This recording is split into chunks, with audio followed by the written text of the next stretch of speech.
Day 364 of the Trump administration. Russia remains the biggest thing looming over this Trump White House. And tonight we have more testimony to tell you about from Glenn Simpson.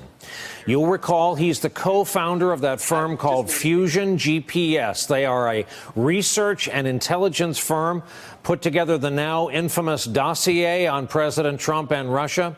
We've seen already Simpson's testimony to the Senate Judiciary that was released by Democratic Senator Dianne Feinstein, quickly earning her the nickname Sneaky Diane from our president. This new testimony tonight is from the House Intelligence Committee. It is dated November 14 of last year, 165 pages in all. It had reporters busy all afternoon and evening. Details straight from both mob movies and spy novels dealing with possible collusion, actual Russian gangsters, secret cash, money laundering. To the first thing on that list, there's this question to Glenn Simpson from Republican Congressman Tom Rooney, and we quote, "Do you feel like we got to the point where we could conclusively say as fact that the Russian government and the Trump campaign were colluding with each other to beat Hillary Clinton? Can we make that final step here?"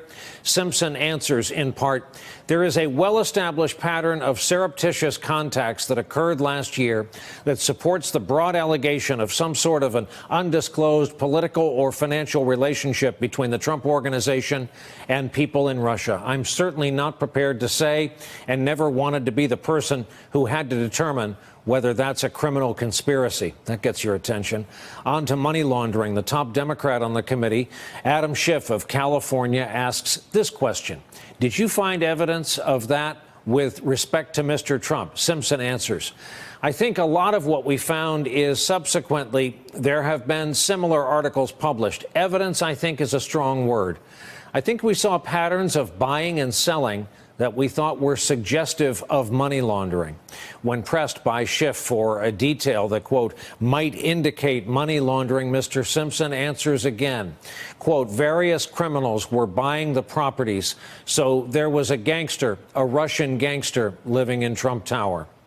Here is how Congressman Schiff responded to questions about that earlier tonight on this network.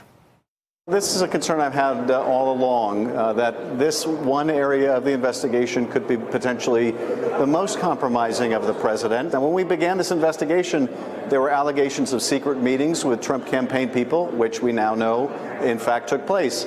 There were allegations of what General Flynn was doing, which we now know proved to be true.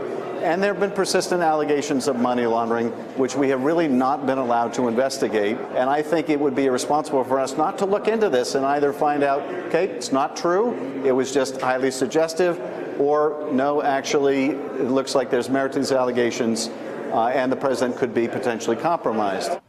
In a few minutes, we're going to talk to another member of that House Intel Committee here tonight on this broadcast. And there's another update tonight also on the work being done by House Intel, the highly anticipated testimony that was scheduled for tomorrow from longtime Trump aide Hope Hicks has been postponed, reportedly because of those same issues involving executive privilege that derailed Steve Bannon's testimony to House Intel on Tuesday of this week. Let's turn to our leadoff panel, shall we, for a Thursday night. We're so fortunate to have Jonathan Swan, national political reporter for Axios, Jeremy Peters, political reporter for the New York Times and MSNBC contributor, and Jill Wine-Banks, attorney, former assistant Watergate special counsel, also an MSNBC legal analyst. Terrific group. Thank you all for being with us. And Jonathan, I'll start with you.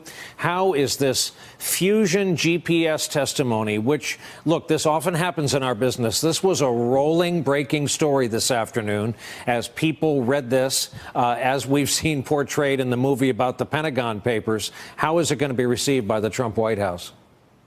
Well, to put it in some context, Glenn Simpson is probably the reporter. I mean, he was a former newspaper reporter, quite a well-respected one, a good investigative reporter who has spent more time than any other reporter looking into Donald Trump's personal businesses, poring over financial documents, basically doing opposition research, because his firm was first paid by a Republican-aligned media company, and then, the Democratic Party and Clinton. So you have a guy who didn't have subpoena powers, who did his own research, who used a friend of his, the British spy, we know about this, Christopher Steele, who did use some of his sources in Russia. So it's useful as a starting point, and none of the allegations or suggestions that he makes in this have been verified. But if you take it as a starting point that can then be taken by...